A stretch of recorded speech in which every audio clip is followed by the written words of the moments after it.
Lionel Robin, bonjour. Bonjour. Vous êtes psychologue, responsable de la section psychométrie de la direction de l'information de la police nationale. Absolument. Et on sait que les candidats qui s'apprêtent à passer les concours se posent de nombreuses questions à propos de ces concours, et notamment à propos de l'épreuve des tests psychotechniques. Et donc on va essayer de répondre en grande partie à toutes leurs interrogations au sein de cet entretien. Pas de souci. Et on va commencer avec une première question qui est quelle est l'origine des tests psychotechniques? Depuis quand existe-t-il dans ce processus de recrutement? Je dirais que les tests sont arrivés, on va dire, en même temps que les psychologues dans la police nationale, ou inversement.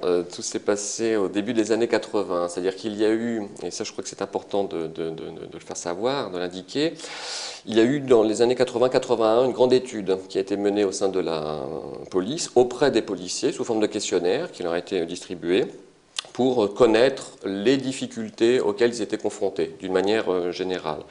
L'analyse de ces questionnaires, donc plusieurs dizaines de milliers de policiers ont répondu, ont montré qu'il y avait un vrai besoin donc exprimé par les policiers d'experts en sciences humaines dans le cadre des recrutements et de la formation. Ce qui a amené donc en 1983 une douzaine, je crois, de psychologues à être donc recrutés au sein de la police dans le cadre de ces missions.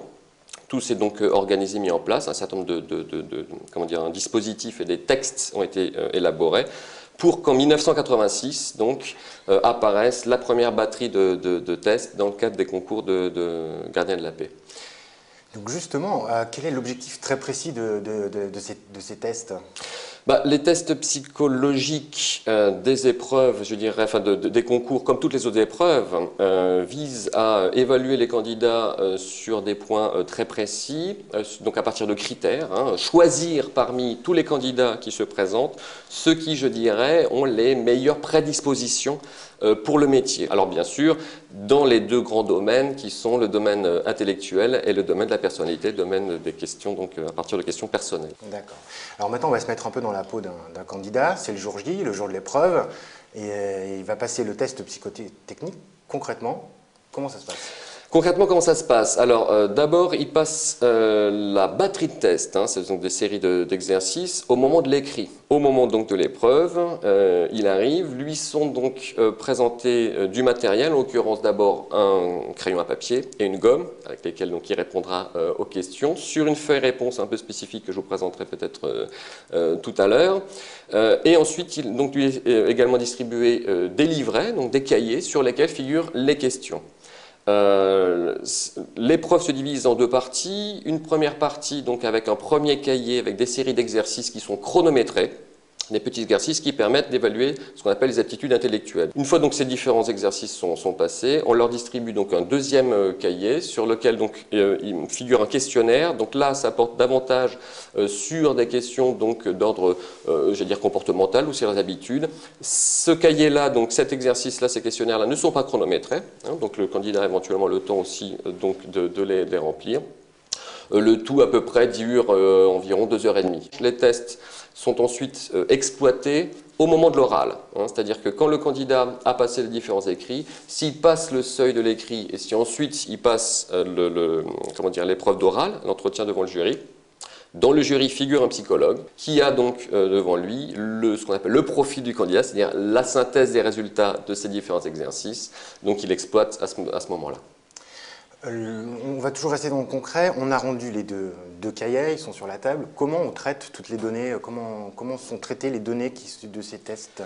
Les candidats répondent sur une feuille réponse un peu spécifique puisque la correction se fait par lecture optique. Donc effectivement, au demeurant, la correction est certes automatisée, mais elle est sans cesse contrôlée par les psychologues des directions de la formation. Une fois que le candidat donc, a rempli ces deux feuilles d'ailleurs, puisque la feuille réponse sur laquelle il répond, il y a une partie d'identification sur laquelle il donne un certain nombre d'indications, sa date de naissance, niveau scolaire, nom, prénom, etc. Une fois que le candidat donc, a répondu à cette question-là, il détache les deux feuilles pour ne répondre ensuite qu'exclusivement sur celle-ci.